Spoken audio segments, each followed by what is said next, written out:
Welcome to the Big Show. Booyah, he says. Hey, Mike coming back here with his week 2 picks. As I discussed yesterday, my weekly recap, I went 3-3. Not thrilled, but not unhappy at the very least either. And we're going to hop right into it because I got to get back to work. Looking at these week 2 matchup, there are multiple divisional games. We have Forte and Duke, Team 10 and the Prodigy, and also Pierce in the final ANSA. So we're going to start off with those. We have Forte Ardash against Duke. And obviously, I'm going to go ahead and take myself. A couple of reasons why. As I take a look here at our matchup, let me go over to it. I notice a couple things. One, my man, Daryl Richardson, who I'm only paying $12 for, is projecting more points than Ray Rice, and that's going to hold up. That's a guarantee.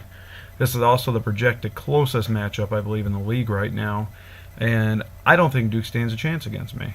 Going on to the next one. We're looking at the Prodigy against Team 10. We're going to go with Team 10 over the Prodigy. Yes, Doug. We all know why. Because you will not trade me a running back for any sort of wide receiver. Your wide receiving core is weak.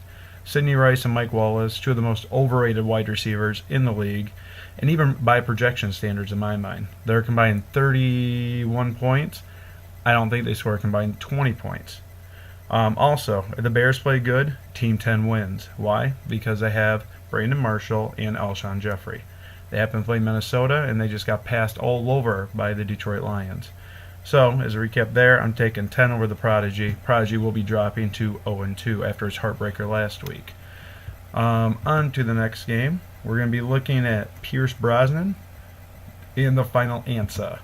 The final ANSA I had to apologize to last week because I did not pick him to win, and I am not going to pick him to win again this week.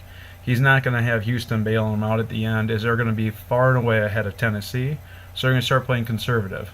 Foster and Andre Johnson, although they're all only projected to combine 28 points, they're not going to have nearly the impact that they did this past week. Pierce Brosnan squad. Number 1, CJ Spiller is going to have a breakout game. He was held to 8 points last week. I know there's all those rumors of timeshares and whatnot with Fred Jackson, but CJ Spiller's the man. He's going to put up at least 20 this week. David Wilson will also have a comeback game. He has 2 fumbles last week. He won't fumble this week and score a touchdown, leading Pierce Brosnan to the victory over the final ANSA. In the game of the week, we're going to have the Rectal Renegades against Unnecessary Fisting. Couple things. Lamar Miller, probably the most disappointing player in fantasy football right now. Luckily, I traded him. Fisting is getting fisted by him as we speak. Reggie Bush, although he broke out for a huge game last week, will be slightly more contained. And Des Bryant is also playing on an injury right now. As a result of that, Unnecessary Fisting won't even hit his projection totals, while the Rectal Renegades will continue to thrive in this weird start of the season. Peyton Manning projected another 30 points. He'll at least hit that. MJD will again have a bounce back game against the poor Oakland Raiders defense, and Jamal Charles will also I think Jamal Charles will score at least 25 to 30 points. All of them together leading the way over the victory of Unnecessary Fisting. Game 5, we have Ditka against the Dutch Oven, the friendship battle, dare I say. Scott and Derek are both 0-1, both looking for their first win this week. In my picks, let me look, I went with the Dutch Oven. A couple reasons why. Chris Johnson. I remember watching Chris Johnson play Houston a couple of years ago, running for over 200 yards against them. I could see that happening again. Matt Forte, only projected 14. He's going to have a dominant game against Minnesota, going to get in the end zone, going to get multiple catches, and lead that team in points this week. He also already has Tompkins in. I'm going to say this, if Amendola doesn't play, Tompkins will get double-digit points, something he will have to pay attention to as time proceeds itself. He also is going with the double tight end setup this week of Graham and Cameron. He made a mistake by leaving Cameron on the bench last week. Would have made a big difference in a possible victory for him. And when I look over at Ditka's squad, we got Denarius Moore, hit or miss. We have Pierre Thomas, projected almost 15 points. He might score 5 tops. We're also looking at Jones from Green Bay, who got shut out that last week. He will not have a bounce back week this week. Again, Oven over Ditka. And in our final game, I'm going to go completely against my word I'm going to take the Vinegar Strokes over the Fence Hopper. As I dig deeper into Fence Hopper's roster, I don't think he's going to have it for a second week in a row. There's no way Yoick Bell comes out and scores 30-something points again. Brandon Stokely isn't going to get on the board either.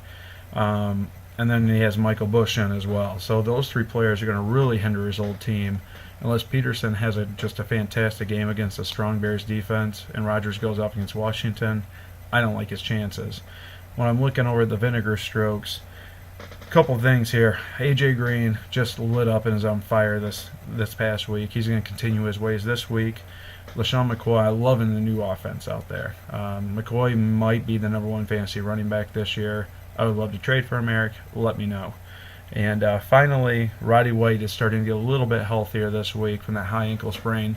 I think he's going to have a nice bounce back week as well. As a recap, I'm going to be taking Forte or Dash over Duke. I'm going to be taking Team 10 over the Prodigy. I'm going to take Pierce over the Ansa. I'm going to take... who did I pick in this one? I forgot. Oh yeah, Rectal over Fisting. I'm also going to take Dutch over Dicka and the Strokes over the Fence Hopper. Tune in next. Well, actually, we're going to be coming back either Monday or Tuesday with a little recap. Consider doing a Sunday recap this week, just depending on how the games go. If I don't talk to anybody then, I will be back on Tuesday to do my recap of the hits, misses. Derek also has some suggestions about me talking about some players that didn't show up. Mainly, that will be his whole team this week, so I'll be happy to discuss that as well. Until next time, adios.